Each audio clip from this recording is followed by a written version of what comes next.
Good afternoon, everyone. Thank you for inviting me to give a talk. Today I'm going to share some ideas on how AI might potentially transform accounting. Just a quick introduction to myself. I teach at the City University. I am also the convener for the AI specialist group within the Hong Kong Computer Society. I myself have been working in AI for close to 30 years. I did my PhD back in the 70s, 80s, so I've seen the first heyday of AI. And it's a very exciting time for me because for all practitioners and academics in AI, this is we have never seen interest in AI as much as we have seen currently. So just to start off, let me just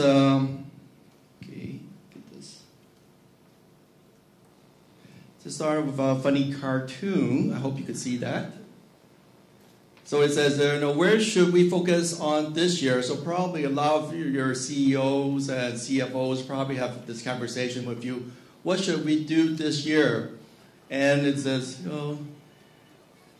blockchain. It will change everything. Everyone's talking about it. The potential applications are endless. We don't want to be left behind.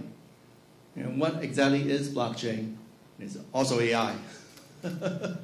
So I'm sure in all your company's strategy for technology and digital transformation, those two things must be there, AI and blockchain. Am I right? Am I missing anything?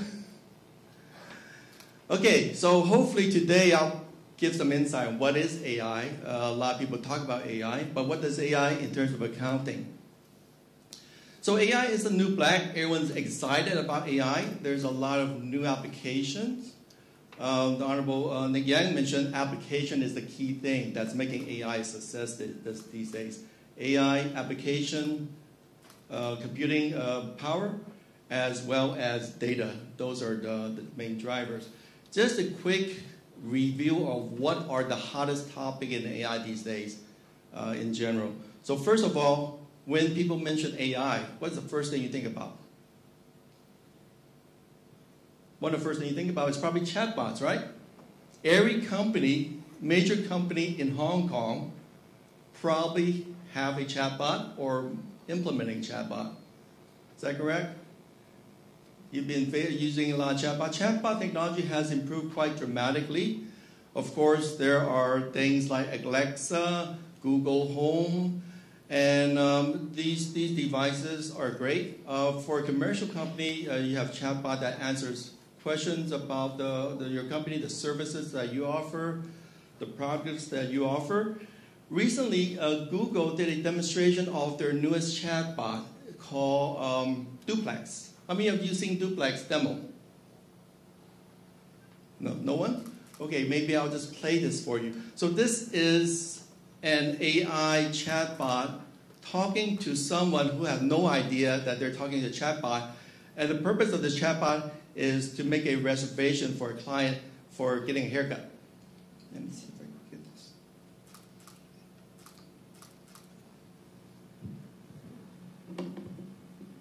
get this. It brings together all our investments over the years in natural language understanding, deep learning, text to the call seamlessly in the background for you. So what you're going to hear is the Google Assistant actually calling a real salon to schedule the appointment for you. Let's listen.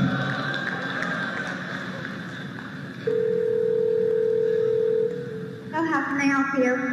Hi, I'm calling to book a women's haircut for a client. I'm looking for something on May 3rd.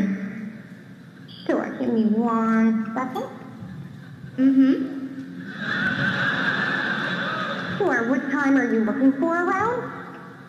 At 12 p.m. We do not have a 12 p.m. available. The closest we have to that is a 1:15. Do you have anything between 10 a.m. and 12 p.m.? Depending on what service she would like. What service is she looking for? Just a woman's haircut for now. Okay, we have a 10 o'clock. 10 a.m. is fine. Okay, what's her first name? The first name is Lisa. Okay, perfect. So I will see Lisa at 10 o'clock on May 3rd. Okay, great. Thanks. Great. Have a great day. Bye.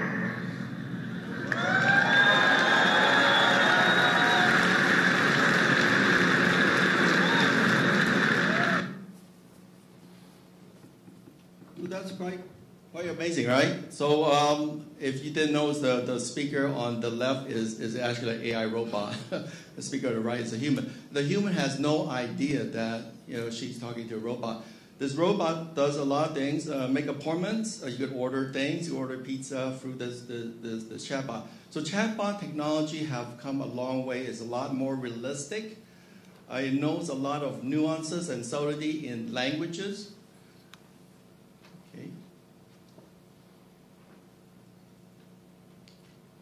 Let me see. The technology is not working.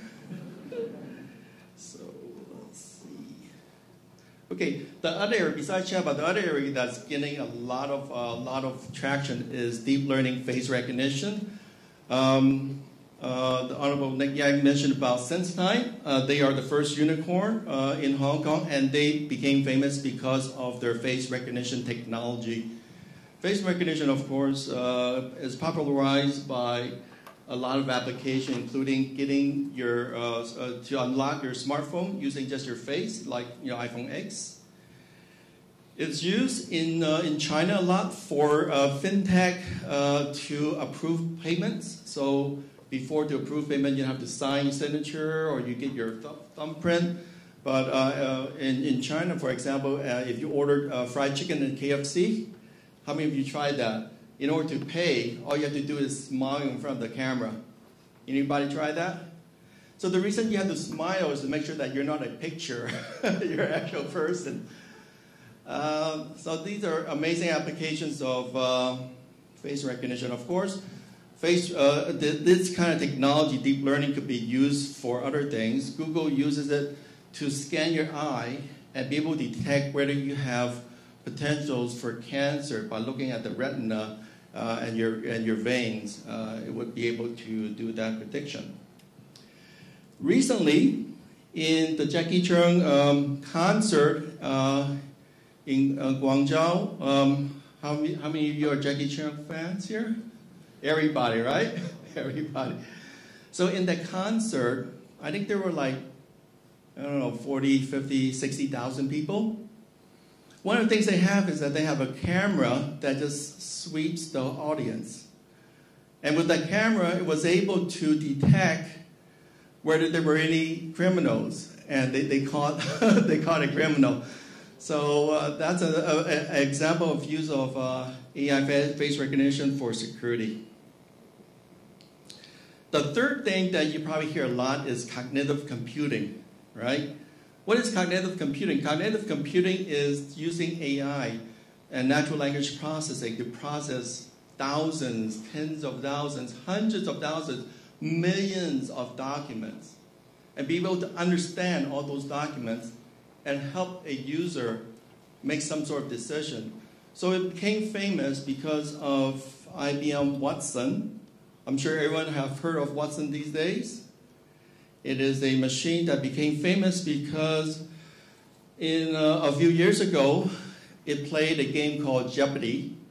And Jeopardy is a sort of a IQ question game where you answer IQ questions about a wide variety of subjects. Could be arts, history, literature, music, etc. Before, it was only played against humans. With IBM Watson, because Watson have access to all the online knowledge sources in the world, like Wikipedia, dictionary, you name it. It was able to answer, obviously, those questions much better than a human. Now, with that technology and with that capability, you can imagine a lot of things. IBM Watson have been proved to do same treatment as doctors in 99% of cancer cases. Obviously, professions where you have a lot of documents, a lot of information that you need to process. So lawyers have been benefiting from cognitive computing. Imagine a computer being able to read all the law documents, all the law journals, all the cases that have ever been tried in court in Hong Kong and come up with relevant arguments for your case. It's impossible for humans to do. So this is one area where definitely computers are much better. And then, of course, in terms of fintech, financial advisors, imagine a computer that can read all the financial reports, all the annual reports of all the companies, and be able to analyze and process that, be able to analyze the current trends, all the newses from all the major corporations, and come up with financial advice. Okay, this is one area that humans are not able to process. Now back to the accounting profession. Where is the innovation in the accounting profession? What does AI have to do with accounting? Some of the people in the accounting profession tells me that there has never been any innovation in accounting. You know, Nick mentioned double entry was even 500 years ago, and that was it, right? Nothing has changed. Sure, there were spreadsheets and you have the application, but the things that you do and what you do, the steps are the same. It's different tools. There have not been a revolution in the way you do your work. Am I right? I'm just speaking as an outsider. However, your job has been a lot more difficult. Why? Because legislation is a lot more complex. Transaction is a lot more complex. The structure and organization of your businesses is a lot more complex. Bank reconciliation is a lot more complex. So the complexity of your work has changed, whereas technology support has not really changed until now. So people say that we're in the fourth industrial revolution. The first is, of course, the invention of a machine. The second is assembly line. The third is computerization. The fourth industrial revolution is the combination of AI, IoT, 3D printing, blockchain, etc. And it's supposed to revolutionize the way we work, the way we produce, the way we produce services, and the quality of services as well.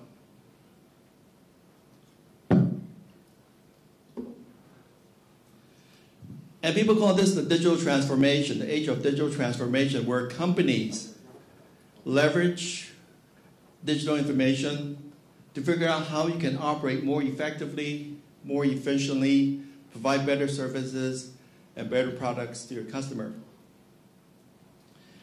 In a recent survey done in the United States, where they asked 1,000 CPAs, what are the technology you think are most important for the coming years?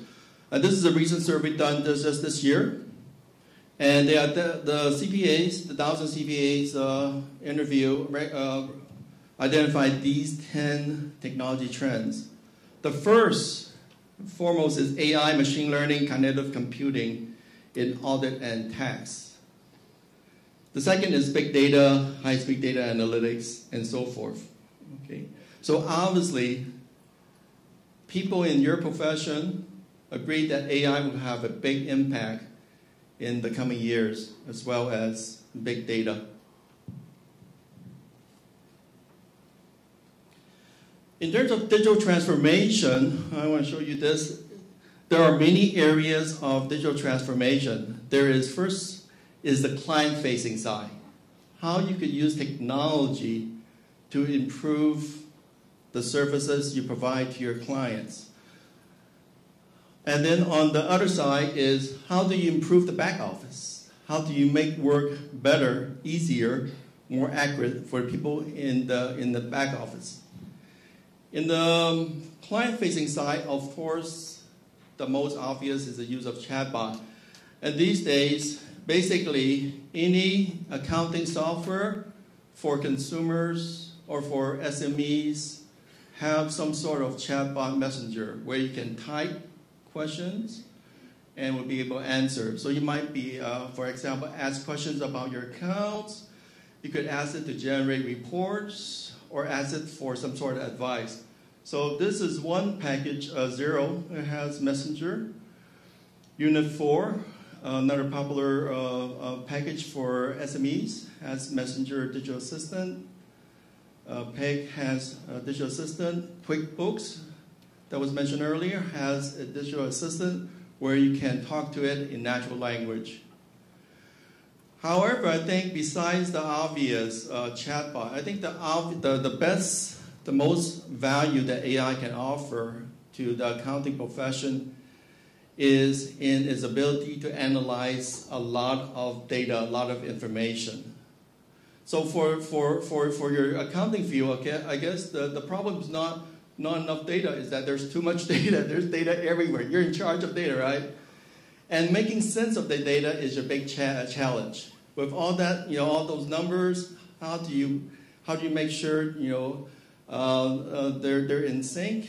How do you use data to, for example, identify potential frauds?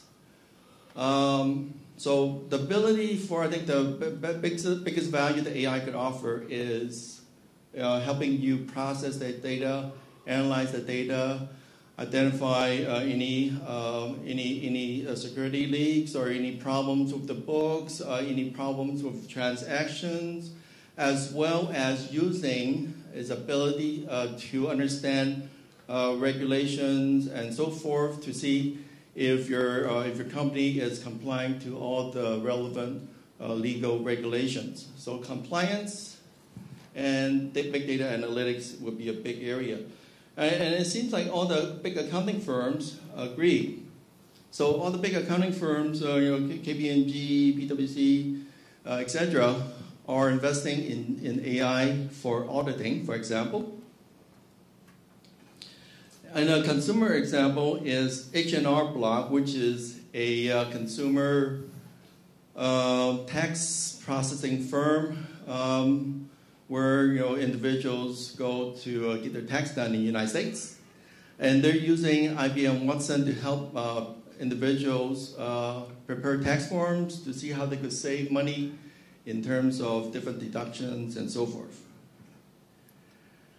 HR Block is working with IBM, and there's this future vision of how they see AI impacting the accounting business or the tax business. And I just want to play this as a very short video.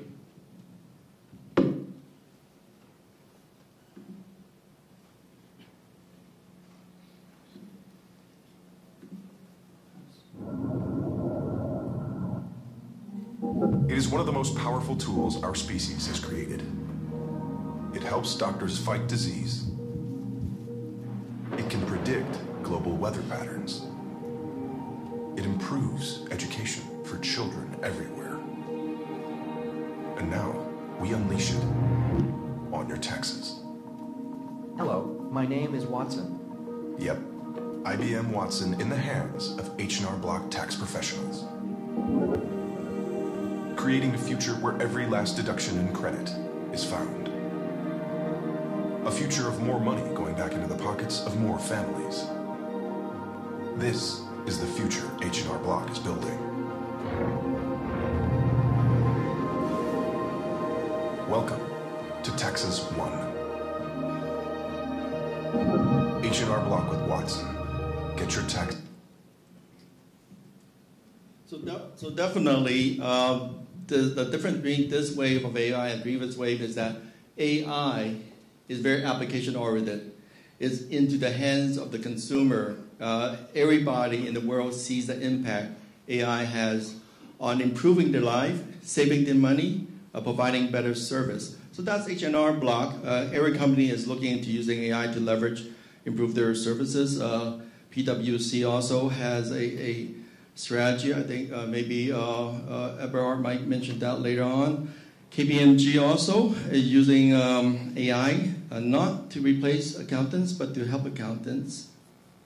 However, as Honorable Nick Yang mentioned, a lot of people think that the accounting profession is going to be taken over by AI.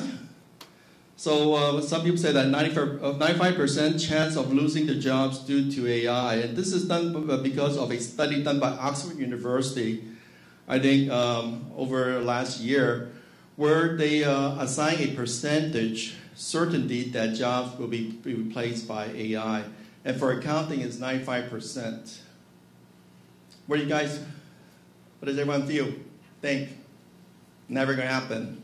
No. You're already thinking of your next profession, huh? Maybe we could debate about that later on during the panel. Actually, technology over the past 300 years have been constantly replacing jobs. And also, but however, it's also changing the nature. It's creating new jobs, that's what I'm going to say. So if you look, for 300 years ago, pretty much everybody, 80%, 90% of everyone works in the farm. Nowadays, it's a very small percent, maybe 5%. However, there's a lot more new jobs in technology and education. So on one hand, AI might be replacing some jobs, but you'll be new jobs in using AI in accounting. There'll be jobs on developing AI systems that accountants could use, for example. Now, this other chart shows you that jobs that most likely will be replaced are those repetitive jobs. Whereas jobs, the green and blue, that requires person-to-person communication, person-to-person interaction, as well as those that requires creativity, is actually on the rise. So I would argue that although AI is going to help the accounting in the profession, but accounting as a profession requires a lot of human-to-human interaction. You need to talk to different people, talk to different departments, clarify data, clarify transactions, getting your data correct, getting the books correct, etc. So from that point of view, I don't think it's going to totally replace the accounting profession. One thing you might want to ask is that, okay, if AI do replace the accounting profession, how do we know AI is qualified? Sometimes we take for granted that, computer is always correct, AI is always correct. How do we know? In the future, you'll be buying AI from different companies. How do you know which company's AI is better qualified? So it's a question a lot of people are asking. So people are doing a test where they use AI to pass. It's similar to how do you know a person is qualified. You take exams, right? CPA, you take a lot of exams, a lot of qualification exams. So people have been using AI to pass SAT, which is a university exam. A professor in Japan wrote an AI program to do the University of Tokyo entrance exam. And they scored 80% better than any student who took the exam. Unfortunately, the AI still cannot get admitted to University of Tokyo because their standard is a bit higher. It had to be 90% in order to get admitted to University of Tokyo. However, in China, just this year, for the first time, a robot passed the medical licensing exam in China, doing better than over 95 or 96% of the actual students. So eventually, maybe a robot would take the Hong Kong CPA exams and get certified. I don't know. I'm serious. Okay, I'm talking enough, so I want to end my talk with just one short clip. How many of you have seen this movie, The Accountant? It's a movie that most of you probably would have seen, right? The Accountant, how many of you seen The Accountant movie? Ben Affleck? Okay, so I'm going to show you the clip where Ben Affleck as a human are able to comprehend years and years of books to find a problem in the company's books.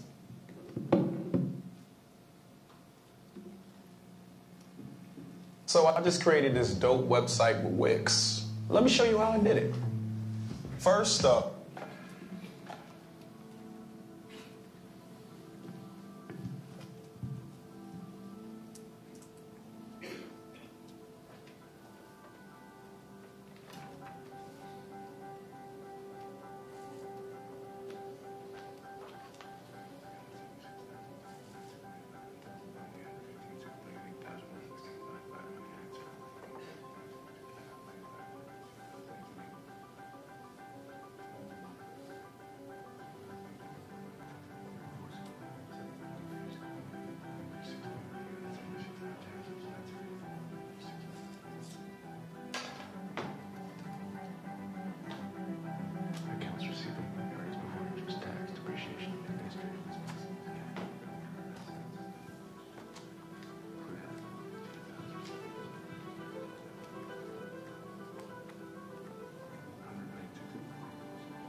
So what happens there is that this guy, he's not a regular accountant, he's a super accountant.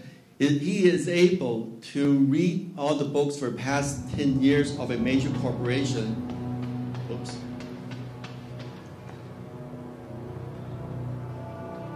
This is the rest of the movie, I think.